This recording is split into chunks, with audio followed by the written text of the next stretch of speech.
welcome to another Great Lakes Divide live stream. I'm your host, Adam Biggers. You can follow me on Twitter at AdamBiggers81, and you can follow Great Lakes Divide on Twitter at GL Divide and on Facebook at Great Lakes Divide.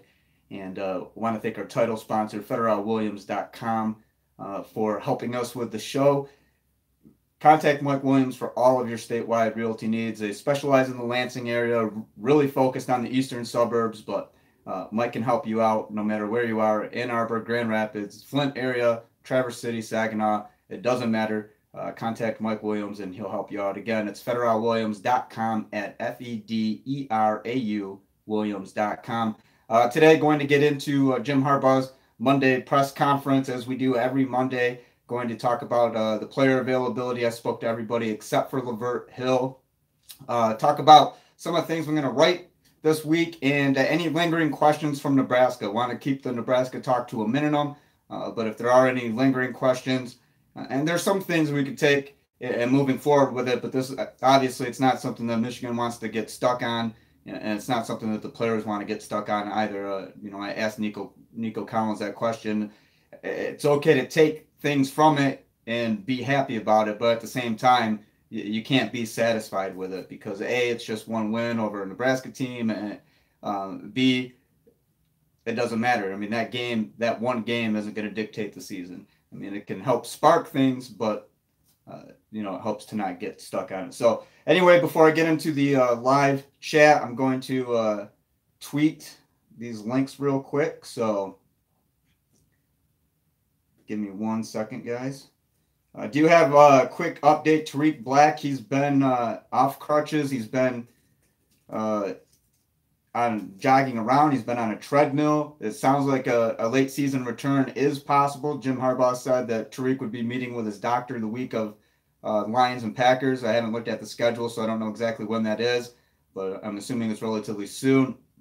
So that's another thing, and usually Harbaugh doesn't really give those kind of details, I think, especially if the guy's going to be out. So I would not be surprised if we see Tarik Black at some point later in the season. Nico Collins, again, he seemed pretty optimistic about it. Check out the video on my YouTube channel. Jim Harbaugh actually went into detail a little bit about it with the answers. So check out those videos. And I'm almost done tweeting here. Again, I wish there was just like one button that I could like preload the tweet and everything went up at once, but such is not life. So I'll try to make this as quick as possible. Jalen Mayfield's playing all year, so don't think he's going to get a red shirt. Jim Harbaugh talked about that. And hold on, I did both Twitters. Let me do the Facebook real quick, and then I'm ready to go.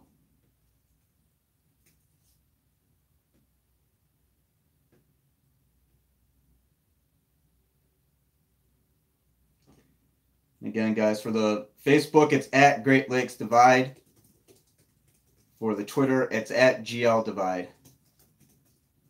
And my Twitter is at AdamBiggers81.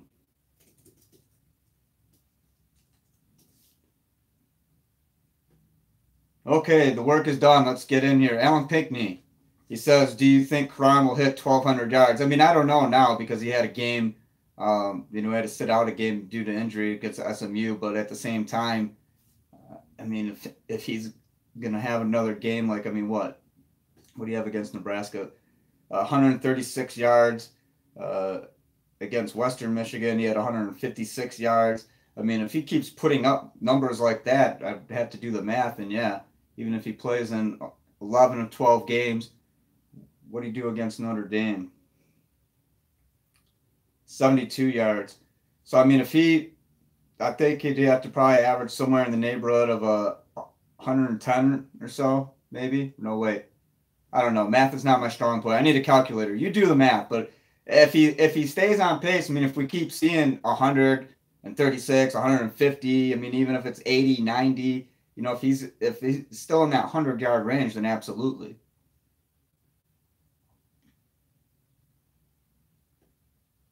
So let me see what he's at right now. We can go over the stats really quick since we're early. waiting for the rest of the people to get. Eric Gross says, sucks to hear about the kid from North. Yeah, Jeremy Larkin, guys. Right as Harbaugh's press conference was starting, everybody saw that break on Twitter, and yeah, that sucks. I mean, there's no other way to put it. I mean, unfortunate. I mean, like a knee injury is unfortunate, right? Or, a sprain. What's happened to Jeremy Larkin is like beyond that. It sucks. I mean, it's a spinal condition. I was reading about it a little bit earlier, but I mean, his football career is pretty much done. Let me touch on that real quick. I'm reading Adam Rittenberg's report from ESPN, and he says Northwestern starting running back Jeremy Larkin is retiring from football after recently being diagnosed with cervical stenosis, a narrowing in the upper part of the spine. The team announced Larkin's retirement Monday after the sophomore saw 3 specialists last week to confirm the diagnosis, which is not life-threatening. He had stated experiencing symptoms in the past 2 weeks. So, I mean, it sounds like, this wasn't something that he was aware of. I mean, I don't know how I'm not a doctor. I don't know how things like this are missed, but this is, I mean, again, it's not unfortunate. Like, oh, okay, well, the guy sprained his knee or broke his ankle or something like that. Tarik Black, that's unfortunate. This sucks. So we'll get more in the Northwestern preview a little bit, but yeah. Jeffrey Cruz says, can you get an interview with Ronnie Bell at these pressers? I'd love to hear more about him. Jeffrey, actually, that's funny that you say that, because at the end today we were speaking, some of us will hang around and speak with some of the communications guys, and Dave Abloff and Chad Shepard.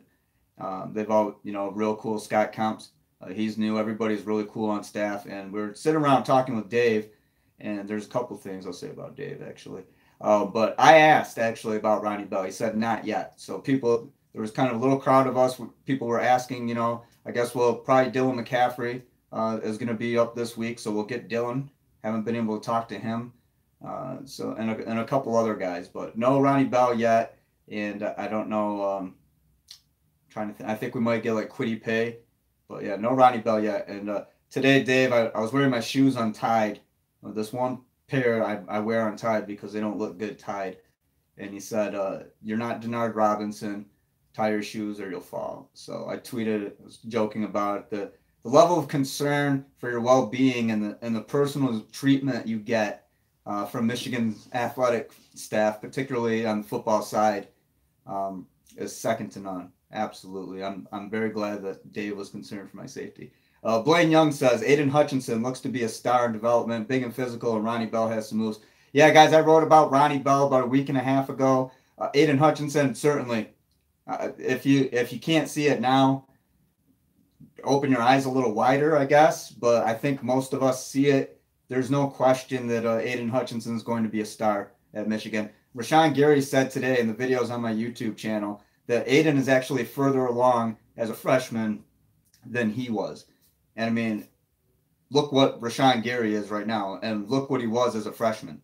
And this will lead me on to, I'll tell you guys what I'm writing. I see some similarities, and Coach Jim Harbaugh does not. He almost never compares and contrasts, almost never. And you know what he says about it? It tends to diminish or lessen. But today I finally got him. I learned never content or satisfied or any of that. No word that's even close to that. I learned against that a couple of years ago. And you don't really ask him questions to compare and contrast, but today he actually did. And he did say that he sees some similarities in the 16 and the 18 class in terms of usage. And I'll save that for later, but I want to go over it. How many guys from the 2016 class benefited by getting some early playing time, and how many of them are stars right now? So, I mean, they had to play guys a little bit earlier, Harbaugh was saying, because of the graduation. But this year, same case. A lot of true freshmen. I mean, there's 4 or 5 guys that are legit. I mean, we've already seen, some legitimacy from them. Jalen Mayfield being one. Jalen Mayfield's playing all year. Harbaugh said that today without hesitation. So, yeah. Hey, Adam, how much I miss Angelica Campos asks. Just started. We're about 10 minutes in, Angelica. So talking about the press conference today, the player availability, spoke with Ben Bredesen, Rashawn Gary, and Nico Collins. Lavert Hill was available, but I stuck around. Ben Bredesen talked for a little bit longer. So Asked Harbaugh about development. I mean, 13 offensive linemen played against Nebraska, 5 starters, 8 reserves. Asked Harbaugh about that today. So be on the lookout for those this week. The kind of similarities between the 16 and the 18 class, and then also the offensive line. A real look at the offensive line, just not some quotes about, okay, well, they're getting better. I'm going to give you a list of every guy who played Saturday and every offensive lineman that we've seen play that, behind the starters. And I mean, we've Filiaga's getting, or Falaga. I keep forgetting how. I think it's Falaga. Like, someone told me it's Filiaga. Someone says Falaga. I think it's Falaga. Someone out there help me out. But Jalen Mayfield, James Hudson. Not a true freshman, but redshirt. This guy might be the most athletic offensive end, or actually not might be. He is. Ben Bredesen said. I think Ben Bredesen just said flat out that he is the most athletic. So there's a lot to look at when you're looking at the offensive line, and it's not just, okay, they won big and they've played well the past couple games. I mean, it's look at the level, not only the level that the starters have played at, which has been decent and good for some of them. I mean, the tackles have struggled, but we didn't see as much as that. I mean, the pass protection, I think, is going to improve. The run game is there. So, I mean, obviously the offensive line is doing something right. And then you have the ability and the opportunity to stack in 8 guys behind them, and they still played well. So, I mean, I think there's a level of confidence right now with Michigan's offensive line development. And, of course, Harbaugh acknowledged that, yeah, there was the opportunity to play them. But at the same time, it's not just opportunity. Some of these guys are, ready or pretty close to ready to play some more snaps, so they wouldn't see the field otherwise. So the governor, is a true Tarik Black's on a treadmill. Yes, it is. Matthew Aldrich says there seems to be some optimism about Tarik Black. When do you expect him to be back? Matthew, I mentioned that, guys, at the top of the show. It sounds like a late season return. I would not doubt a late season return for Tarik Black. I do think it's a possibility. Harbaugh said that Tarik Black is going to meet with a doctor soon, the week that the Lions and the Packers play. And then he mentioned also that Tarik Black, acknowledged that Tarik was off crutches. And then Nico Collins talked about how Tarik Black was out jogging and looking good on a treadmill, and that he said that they need him, and he seemed pretty optimistic. He asked if he expects to see him back, and he kind of, shook his head. So that video is on my channel, guys. Make sure you watch that, like it. If you haven't already, subscribe to my channel. Please subscribe to my channel.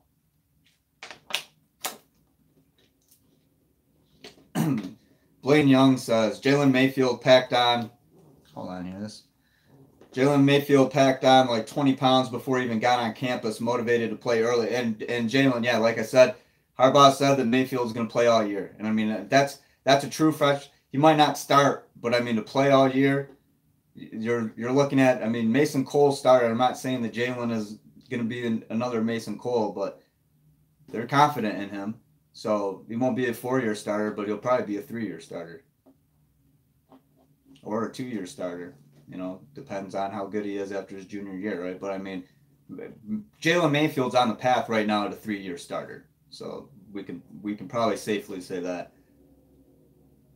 The governor says it's pronounced like the cartoon. Are you talking about, Angelique? What are we talking about here? Probably won't get too much work this season, but Turner. Oh, Sean Hull says probably won't get too much work this season, but Turner looked good Saturday. I don't know. I mean, Harbaugh seems pretty optimistic about him. He didn't come out and say, okay, well, the rest of these guys. I mean, Christian Turner is getting some playing time, and with the redshirt rule, they could play up to 4 games now, and Harbaugh sees nothing but positives with that. So we'll see. I mean, I think Christian Turner is a guy that we might not see a ton of, and it depends on how long the Chris Evans. They haven't really said anything about Chris Evans. He's not talking about it. Said Chris Evans isn't even practicing. So, at first it sounded like it wasn't a big deal. It was minor. That's what Michigan said. There wasn't really any updates about it, and now we find out Chris Evans isn't even practicing. So we might see more Christian Turner. Depends on how fast he's back too. I mean, Omari Samuels again has played as well. So I mean, we'd be looking at Karan True and then Omari or Christian Turner. The governor says, looking through Northwestern's box score, Jeremy was the main part of the offense. Bummer. Yeah, exactly. I mean, not only, you hate to see a guy get injured or, in this case, a medical condition that doesn't allow him to play and it's making him retire. And then also, he's a really big part of their team. So, yeah, this is a major loss. Eric Gross says, True Wilson's really impressing me. I think he is too. I said, it's time to stop looking at True Wilson as the walk-on story. I mean, he's on scholarship now. So, I mean, yeah, it's cool. I said this after the SMU game, and I'll continue to say it. I mean, True Wilson's a Division I running back right now. I mean, he's contributing. Don't just look at him as, okay, well, he's a walk-on, and it's a neat story. And True Wilson is built for this. I mean, he's doing what he thought he could do, and he's doing what Michigan's coaching staff thought he could do. I mean, that's why he's on the team. So, and I mean, he's ahead of Amari Samuels and Christian Turner for a reason. And those guys were, pretty highly recruited running backs. Angelica Campos says, so after all we've seen McCaffrey so far, does Brandon Peters still have a future with us? I would say no. I mean, you want a yes or no answer right now? And it baffles me. Like, unless this is an injury, but I mean, I don't know. I mean, I think it's kind of plain to see right now. They haven't said anything else about it being an injury, and that's what we were told in the beginning. And I honestly thought that Brandon Peters showed a little bit enough. I mean, to where, okay, well, Wilton Spate's gone. You have Shea Patterson coming in as a transfer, but I mean, Brandon Peters, it's your time. And okay, I was wrong about Brandon Peters.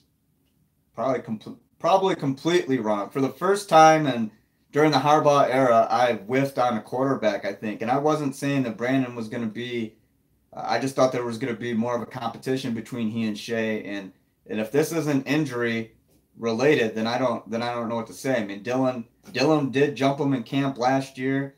The whole thing with Brandon Peters with me is just a big head scratcher. I mean, it looks like it's going to be a lot of what ifs. So I don't want to say that he's going to leave because I don't know. I can tell you that he didn't ask for a waiver in the beginning of the season or in the summertime. That was reported by a less incredible outlet. That didn't happen. But, I mean, if things keep going the way that they're going, and, I mean, you have Cade McNamara coming in, I mean, it's going to be a crowded house back there. So, we'll see. The governor says, do you think Harbaugh put Ronnie Bell on that touchdown because he was the victim of an intentional face mask foul? I don't know about that, but speaking of that didn't really look like much of a play on the ball or for a tackle. I thought it was kind of malicious. Those are the kind of plays that guys, can get seriously hurt. And it was for nothing. It didn't look like he was trying to really make. Again, I watched the replay of it last night, and I mean, I can't see anything to where I believe that there's an honest play on the ball. I think it's really reckless. Put his arm up, hoping he catches him, and I don't know. Dirty play? Yeah, kind of. I think so. Guys, if I missed your question, it's not on purpose. Mark Reed, you still predicting we lose 3? Yeah, Mark, I mean, I think 9-3 is fair. I said 10-2 was the ceiling. I mean, don't get too high on one win. But the people who, were downplaying Michigan's ability to do anything on offense and, questioning, is it this good? I mean, Michigan has the talent there. There's no doubt about it. But I still think with this schedule, 10-2 is the ceiling. That's with Shea playing really well. And that's with the offensive line. If the offensive line continues to progress like it is, but I think 9-3 is fair. And I thought, 8-4 would be kind of bottoming out, and that'd be the offensive line not being good, and Shea not being good or possibly being injured. But Eric Gross says Peters doesn't have the it factor. See, and Eric, I don't. One comment, though, that really stands out when that's brought up is always when I remember Harbaugh 2016 football media days said that Brandon Peters needed to be more vocal. And at the time, he took it as is. But now as time progresses and stuff, I mean, the main quality, I think, in a quarterback, I mean, other than the ability to throw the ball and read defenses, is to be able to take vocal command of your offense. And if you can't do that, I mean, you might have, Brandon Peters has the arm talent, but I mean, if he can't go in there and take hold of the offense, then, that's an issue. And again, last we knew the reason why Peters was bumped to 3 was because he was working through something. They called it a right knee tweak at first and said it was a right leg issue. So I don't know. Michael Loreno wants to know, what is the deal with Kurt Taylor? Is he ever going to play? Well, I mean, we haven't seen him get any carries. I don't think he hasn't played at all this year, has he? I don't believe he's played this year. And you're not, and what the heck? Sorry about that, guys. Internet flick. But yeah, as far Kurt Taylor, I mean, when they already have, I mean, counting Chris Evans now, let's assume Chris comes back healthy. I mean, I don't think, other than him not practicing, there's kind of some gray area there with him, right? But I mean, okay, Karan True, Christian Turner, Omari Samuels, I don't know if there's going to be a need to use a 5th running back. So Mark Reed says, the week before the season, you were emphatic that 10 wins was our high ceiling, and how could we possibly expect more? Are you sticking to that? Yeah. I mean, Mark, that's what I said. Why are you so argumentative in some of this stuff? Like, you said that. Yeah, I said it. And I gave you a reason why. One win doesn't change. I mean, one win changes the perception for me a little bit to, okay, Michigan is able to reach that 10-win ceiling if we continue to see things like this. I don't care if it was Nebraska. I thought that was a complete balanced game for Michigan in all phases, and I think it's Harbaugh's most dominant win. And again, I cite Karan Higdon had 2 carries that were more than Nebraska's total rushing yards on the day, 39. Karan had 240-yard plus. But yeah, I mean, given this, look at the schedule. 10-2. I think a really good team finishing 10-2 on the schedule. There's nothing to be ashamed of with that. I'm not going higher than 10 wins right now. If Michigan wins more than 10 games, then I'll concede that I was wrong and the ceiling was much higher, but I still think 10-2 is a very reasonable ceiling for this team. Angelica Campos says the play on Bell was Bush League. Yeah. Mark Reed says fair enough. Blaine Young says Peters seems like he couldn't get his mind right after that letdown of the line play and calling, maybe resentful, or just have a lot better quarterback room. Whitney Jackson says really impressed on the improvement of Donovan Peoples-Jones all around, especially his blocking. Rodney Clark says, I don't see Kurt playing at all. Yeah, Rodney, that running back room's pretty crowded, isn't it? Blaine Young says, would be nice to see the cut scenes from the Amazon series. The governor says there's a reason Ambry is on defense. He should have caught that pass. Mark Reed says exactly on Nebraska, not being argumentative, just do not agree.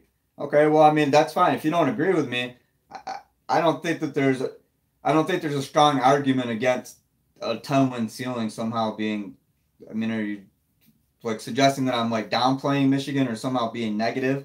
I think 10-2 with this schedule is a really solid team. And depending on what happens with Ohio State, Michigan State doesn't look as strong as we thought, so it's kind of dwindled down maybe to Ohio State. That loss at Arizona State played well this weekend.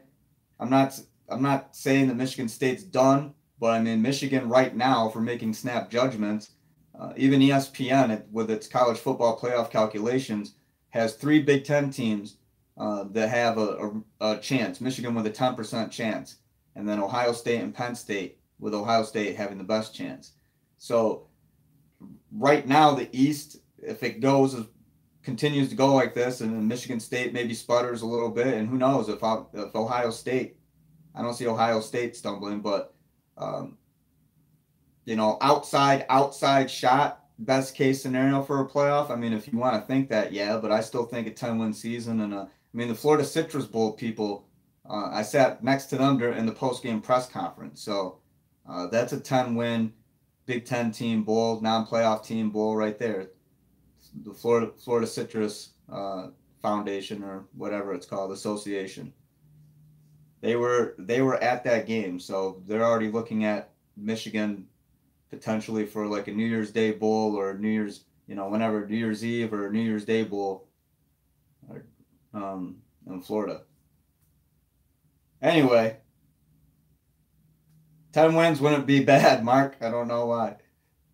Angelico Campos wants to know who are my 3 losses. I gave you guys that in the season predictions, and I'll go with that again. I was wrong on the score of Nebraska. I figured that they'd beat Nebraska, but I didn't think that there was a chance to cover the 18-point spread, and I didn't think they were going to beat them 56-10. So, I mean, yes, it was an impressive win. I have them. It's at Michigan State. I do have them in the beginning of the year, because, I mean, you can't go back and change them. So I picked losses to Michigan State, Ohio State.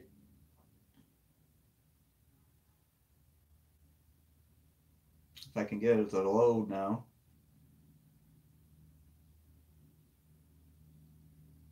And Notre Dame. So those were my 3 losses. I can't get it to load, but Michigan State, Ohio State, and Notre Dame were the losses. And I gave the reasoning for Notre Dame, and I think that proved. And today, even Ben Bredesen even kind of confirmed. I mean, he said the offensive line communication has come a long way. They weren't talking that much at Notre Dame. I think that it was some guys were kind of shell shocked a little bit from the environment. I mean, I'm not making excuses. Michigan lost that game, but it's not because they weren't a talented team. It's because I don't think Michigan was mentally ready for that game, honestly. And I'm not going to, don't take that out of context and say, but judge based on what Ben Bredesen said, that the communication wasn't there. There were nerves. I think that there was an aspect of not being mentally prepared for that game. And again, it's not going and saying Michigan, didn't know what it was doing or completely unprepared. But I mean, there was a level, I think, of anxiousness, nerves, and again, I mean, if you don't communicate, you're not going to play well. So I mean, they're getting more comfortable together, getting more used to each other. Sayu7 says, I got slammed for thinking it would be a close game.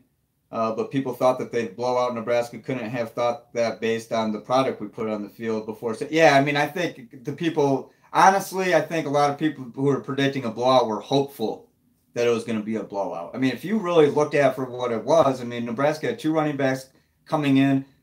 They were averaging about 6 yards per carry. J.D. Spielman's dangerous receiver and return man.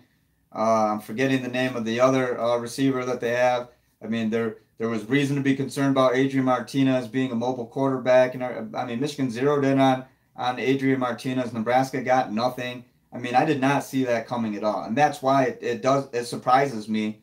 And I think it should be a surprise to Michigan fans in a good way. But again, now Michigan's not going to run the table now on the rest of its schedule off this one game. But I do think that it shuts up a lot of people who were saying, well, Michigan's offense isn't that good, and it's boring, and they haven't shown anything. I mean, they've continued to show things the past 2 weeks. So the game plan is there. Michigan runs the ball too much. Michigan's, other than the punt return, a kick return, a punt return touchdown, and a pick 6, right? Those are the only 3.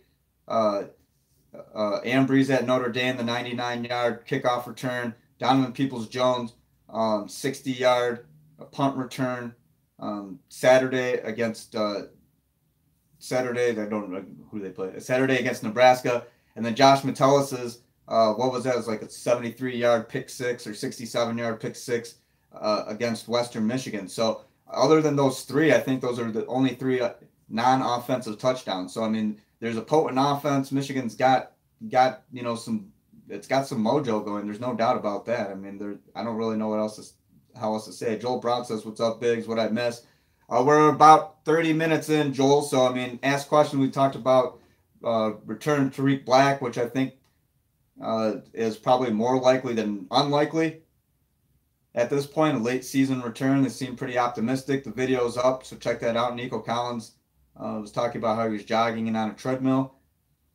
RJ Booker, that answers your question. Nolan wants to know who do you got in the Ohio State Penn State game this weekend.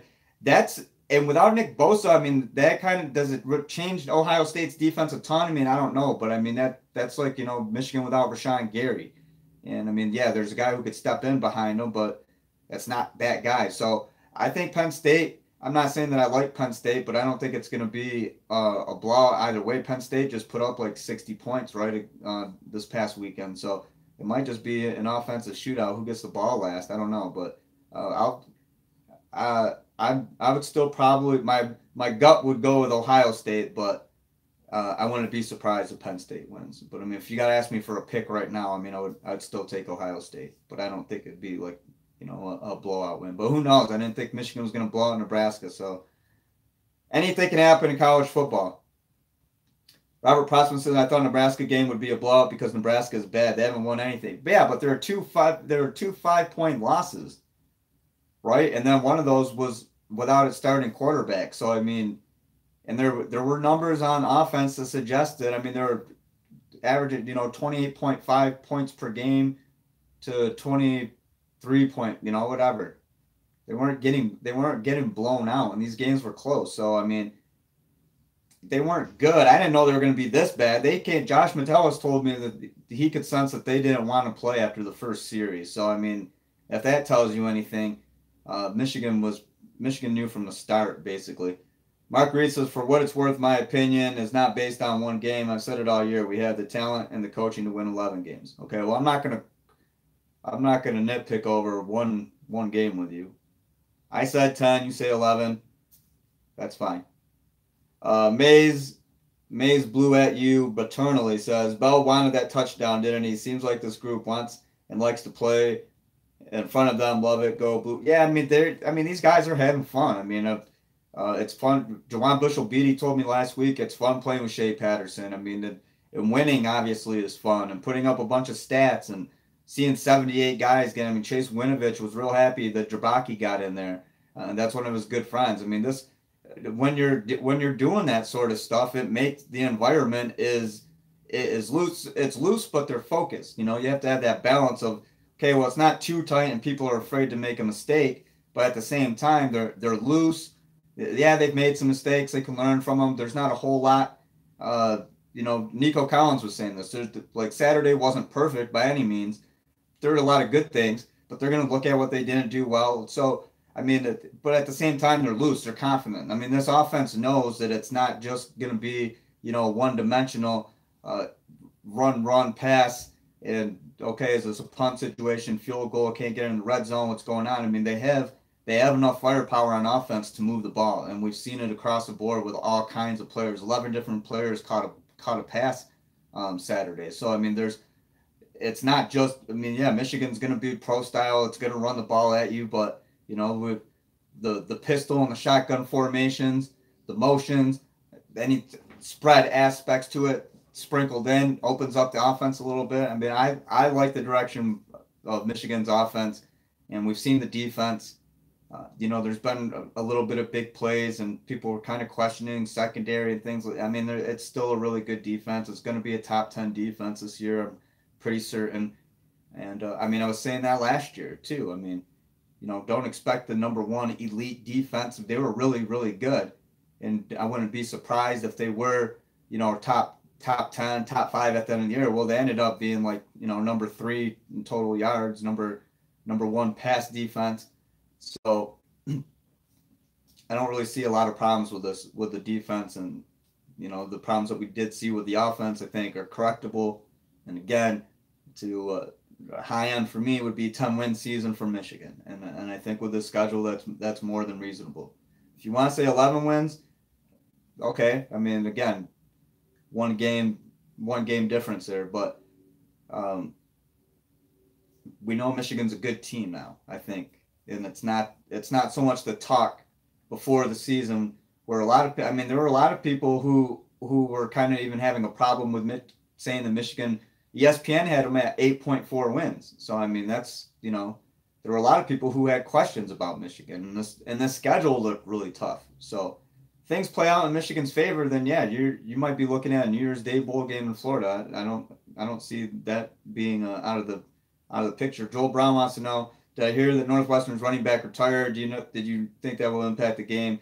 Yeah, we talked about that earlier, Joel. I mean, it sucks. It's spinal stenosis. He just found out.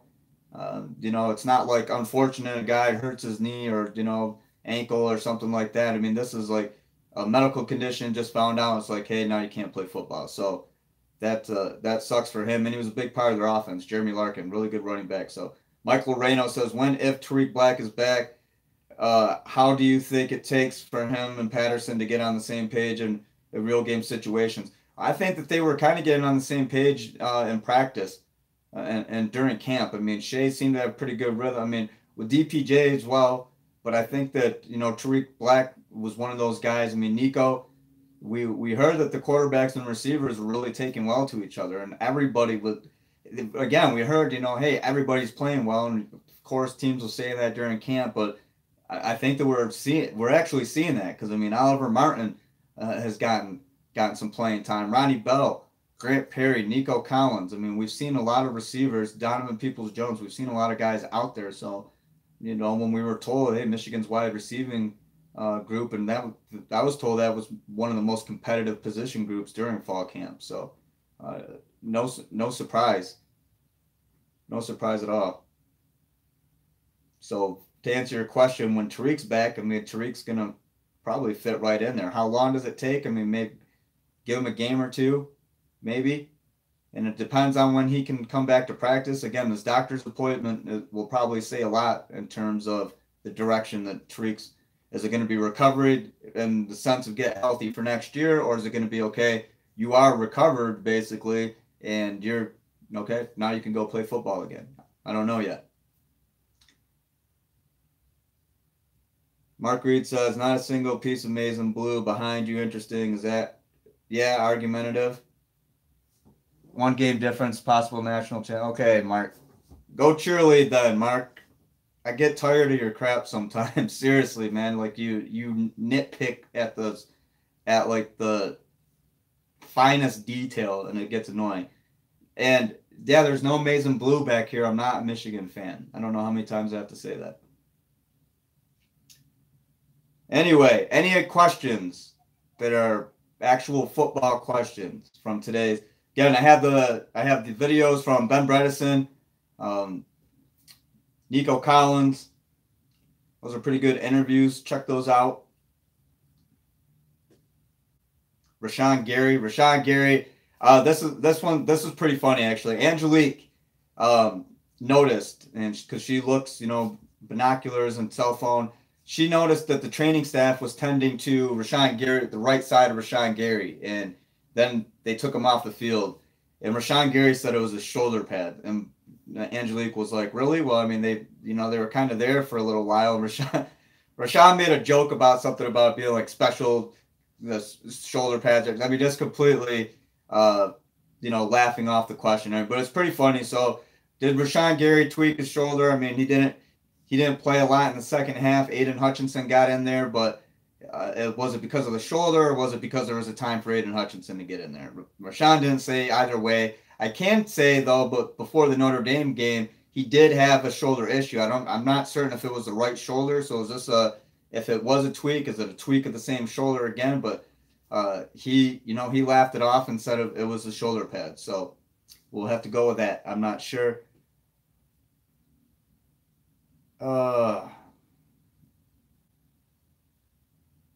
Okay, Mark. Rashawn, or the governor says Rashawn Gary actually hurt. I think he was lying. Yeah, I think that he was hurt. He had fun with it though. I mean, he laughed it off with us. Okay, Mark. Bye. He said, "You guys make Adam feel good. I'm gone." Robert Protzman says, with the season a couple games in which the three with a season, a couple games. What do you mean? In which of the 3 straight games, Wisconsin, Michigan State, and Penn State, do you think we would lose? I mean, I would think at Michigan State. Only Michigan State's won 8 of the past 11. But Michigan State's having some problems right now, right? So that's what I picked in the beginning of the year. I did note in the preseason predictions, things happen, right? I mean, if I was able to on the nose guess every single year and know who's going to win every single game, then I'd be a rich man from betting. So I try to give my best guess. I've been really, on the nose or very close the past every year that I've covered Michigan, except for Harbaugh's first year where I thought, going from 5-7 to 10-3, I didn't see that happening in one year. I thought that was like a second year thing. I said, okay, 7-5 would be a good year. It's a 40% improvement in wins. That's 2 more wins. It's bowl eligible. So they did. The first year, I didn't expect that. But every other year, I've been really close. So that's why, I'm going history right now, and it's at Michigan State. And, I say don't harp on Harbaugh for the road game rivalry thing, but, it is a fact. Michigan just has not won those games on the road. And it's not because of the poor coaching and things that people like to add on to it. It's just that's the fact right now. So, yeah, out of those 3, I would say that I picked Michigan State in the beginning, but now maybe Penn State would probably be the better pick. So, Joel Brown said, I thought State looked pretty good against Indiana. Again, and it's a road game. Indiana's tough spread offense to contend with, and you guys read Ryan Schuling's stuff on our website, greatlakesdivide.squarespace.com. He was in Bloomington to cover that game. I'm still not out of the woods, when you're looking at, I'm still not out of the woods when I look at Michigan State. Do I see a clear path to improvement like I do with Michigan as I do? No, I can't say that that's true with Michigan State. There's still questions with me with Michigan State. With Michigan, I feel like we've gotten a little bit of answers at least. So,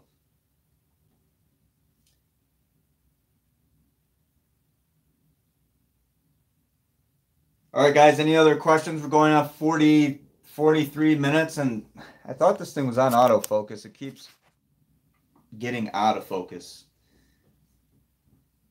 Robert Pressman said, I understand that prediction. I just don't see us beating the better team in Wisconsin than losing to Michigan State. I feel if we beat Wisconsin, that win momentum could carry us to the Ohio State game. And it could, again, guys, college, and this thing is annoying me right now. College football is funny. Our best guesses in the beginning of the year sometimes they turn out, sometimes they don't. Michigan right now, I think it's fair if you want to say 10-2 is the ceiling. And maybe they can do more. Okay, I think 10 wins is the ceiling for these guys, but that Nebraska game doesn't change everything for me. But I do see now more of the potential to reach 10 wins as opposed to in the beginning of the season. I thought 9-3 was pretty solid. So 10-2, yeah. If Michigan keeps playing the way that it's playing, and who knows? Again, does Ohio State slip along the way? What happens with Penn State? It's still early in the year. The East is going to be a competitive division regardless. I don't think there's any question about that. And I'm not writing off Michigan State yet, but I do kind of right now. I see the race kind of trending toward Michigan, Penn State, Ohio State, with Ohio State leading and Penn State there in second position. So Joel Brown said, I said to ask this, do you think Michigan will have a leg up against State or the other way around? Well, it's hard. Guys, it's hard to predict, right? So do I think Michigan will have a leg up against State? Historically, no, and it's at Michigan State, so it's a road game, it's a rivalry game. Michigan State's won 8 out of the past 11, so I don't see any leg up when it comes to that. J Mays 2 said, hey Adam, just got in. What I missed? What's the topic? Just talking about availability, Jay Mays, and actually it's going on 45 minutes, and I have some writing I want to do. I'm going to write about the similarities between the 16 and the 18 class. Going to write about a real look at the offensive line development. Going to go through every offensive lineman that's played this year. If we looked at Saturday alone, 13 guys played, 5 starters, 8 reserves, and there's a lot to like, I think, in terms of what's just beyond the surface of Michigan's offensive line. And of course, the 5 starters need to improve. I don't think there's any question there, but are they improving? Yes, I think we're seeing that, and I think that we're seeing with Michigan, it's got some confidence in some younger guys. Harbaugh had the opportunity to play them Saturday against Nebraska, but at the same time, I mean, he went 3 deep in a couple spots, and at the same time, he's already saying that Jalen Mayfield's going to play for the rest of the year. So I think that right there, that says a lot in terms of what he likes, coming up behind the starters. He's already said true freshman Jalen Mayfield playing the rest of the year. So I think that bodes very well for the offensive line. The governor said, you said Shea's shorter than 6'2". You said you're 5'9". How tall do you think he is? I think Shea's he might be like 6 foot. I think. What is he listed? Yeah, I saw this the other day. What is he listed at? Or maybe he's leaning back on the counter or something. Yeah, he's listed at 6'2". I don't think he's 6'2". I don't feel like he's 5 inches taller than I am. And the governor says, when is your article on difference between 16 and 18 class coming out? I'll probably do that one tonight, actually, and then we'll get into, I'll probably save the offensive line piece for Tuesday or Wednesday. And then I'll be at player availability tomorrow. And then I'll most likely go there Wednesday for the coordinators.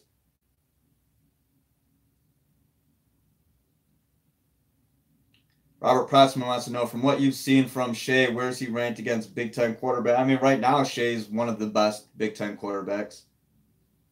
Haskins is in there. McSorley's in there. It's kind of the group that we thought would be, right? And if there's one guy, I mean, Brian Lewerke's still in there. Lewerke struggled a little bit. I thought Clayton Trozen, or what the heck? Can't even pronounce, what's his name? Clayton, is it Clayton? Yeah, Clayton Thorson. I said Trozen. I had Trozen. Clayton Thorson from Northwestern. I thought that he was going to be in there too. Northwestern just hasn't been that good. David Bluff at Purdue is actually, he's completing like 70% of passes, or he was coming into this week. So there's a handful of quarterbacks, but I mean, Trace, Haskins, and I think Shea right now are probably the top 3. Shea's leading the Big Ten in completion percentage. J Mace 2 says, great experience for the young guns. Yeah, absolutely. Saturday. Wes Weber says, what would Devin Bush need to do to win the Heisman?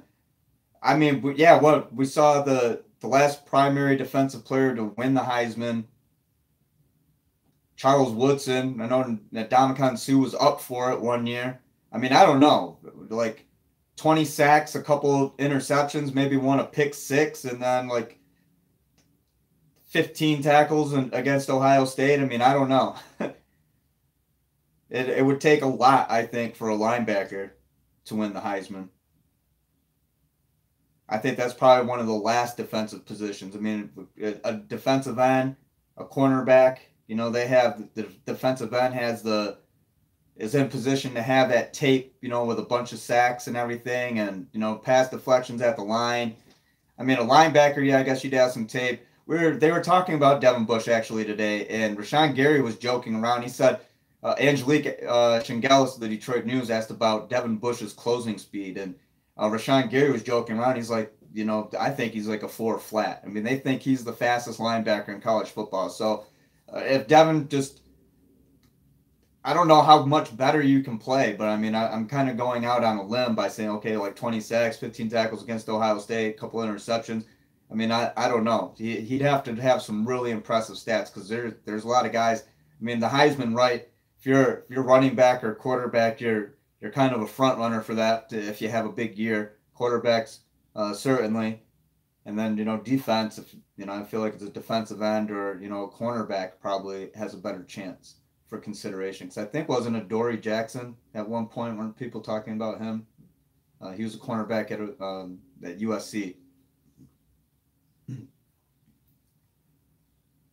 J Mays 2 says, after what we saw this past weekend, do you think we're still 8-4 team or a little?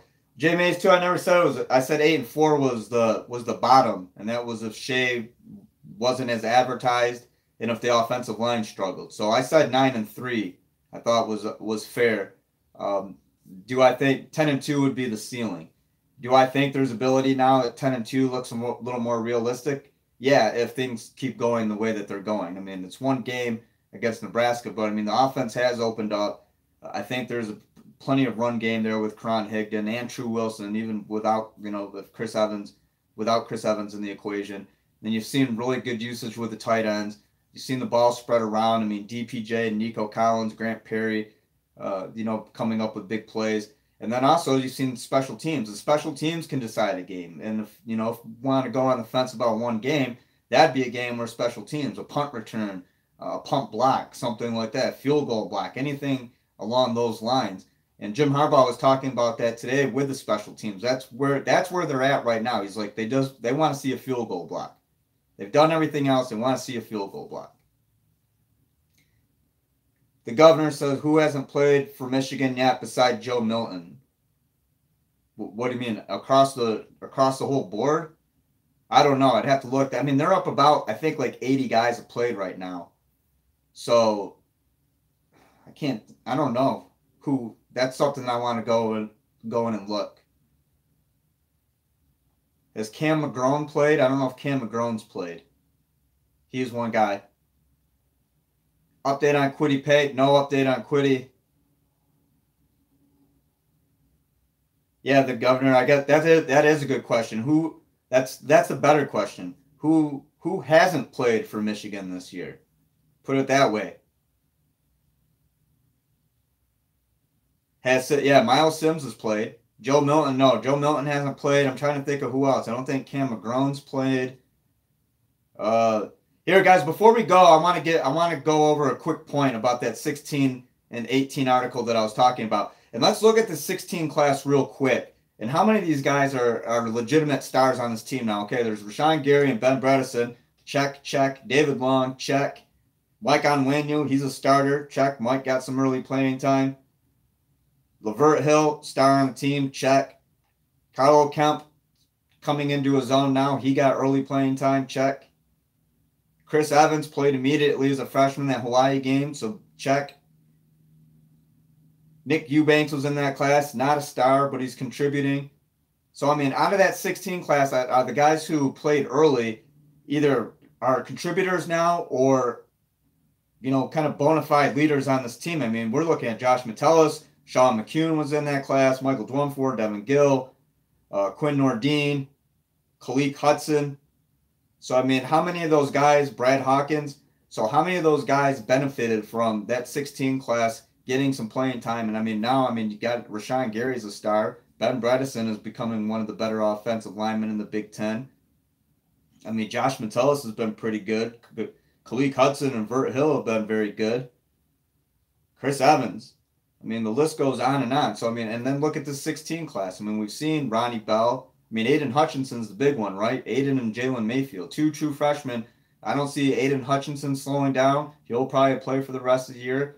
If Harbaugh's saying Jalen Mayfield's going to play the rest of the year, then I think it's a safe guess to say that Aiden Hutchinson's going to play the rest of the year. So those are two true freshmen right now who are on their path to being 3-year starters off the bat. And then we know that Ronnie Bell is going to be a contributor. We know that Christian Turner is going to be a contributor. We've seen some other guys. I mean, Miles Sims has played. So, I mean, it may not be the volume. In 16, it was more volume. They had to play more guys because they were having a huge graduating class. And what was it, like everybody but one out of that 16 class got drafted that year?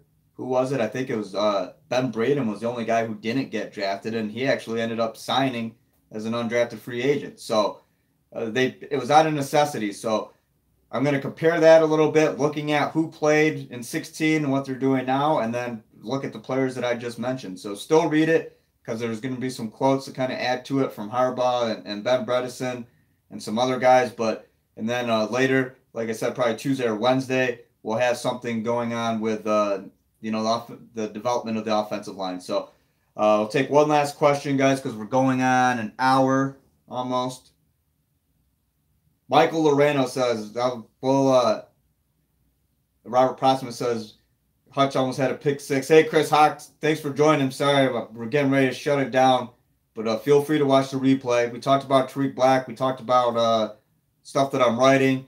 Talked about a lot of things. So I'll end on Michael Oreno. Does Michigan beat Notre Dame if it wasn't a week 1 game? I mean, okay. And I tweeted this, and someone said, well, that's a 3-week-old game. Why would? And I mentioned this during the live stream yesterday. It was a 3-week-old game. You know, why are you even talking about that? I mean, Michigan looks different, right? I don't think there's any doubting that. Does Notre Dame look different? Yeah, I don't think there's any doubting that. Is it going to happen? No, it's not going to happen. But what's wrong with at least entertaining the thought for the sake of discussion? Right after we just got done giving serious consideration to a 20-year-old Michigan-Nebraska game that was never played. I mean, we talked about that, and it was an interesting conversation. But we could talk about that, but we can't talk about a 3-week-old game with Notre Dame. I didn't get it. So anyway, guys, Chris Hawk says, story of my life, always late for prom. I mean, Chris, I tweeted it out, man. I'm sorry. I don't know what else to say, but watch the replay. We get into a lot of stuff. If you have any questions, you guys can tweet me at AdamBiggers81. Again, follow Great Lakes Divide on Twitter at GL Divide, and follow on Facebook at Great Lakes Divide. Don't forget to like and subscribe and share and all that great stuff. And I want to thank our title sponsor, FederalWilliams.com. Visit Federal Williams, FEDERAU Williams.com for all of your realty needs, whether you're in the Lansing area, Ann Arbor, Flint, Grand Rapids, Traverse City, Kalamazoo, wherever you are in the state of Michigan. Mike Williams and FederalWilliams.com can help you out. Visit the website. You can search by area. You can search by zip code or neighborhood, and they'll help you find what you're looking for. So thanks for watching, guys. I'm Adam again, and I'll have another live stream, most likely probably Wednesday, sometime mid-afternoon. But taking requests, whatever time works best for you guys. Obviously want to have the most live viewers as possible, have the most conversation as possible. So if evening works better, I have some flexibility Wednesday, but we'll nail down a time and aim for the next live one to be Wednesday. So thanks for watching. Enjoy the rest of your Monday evening. I'll talk to you guys next time.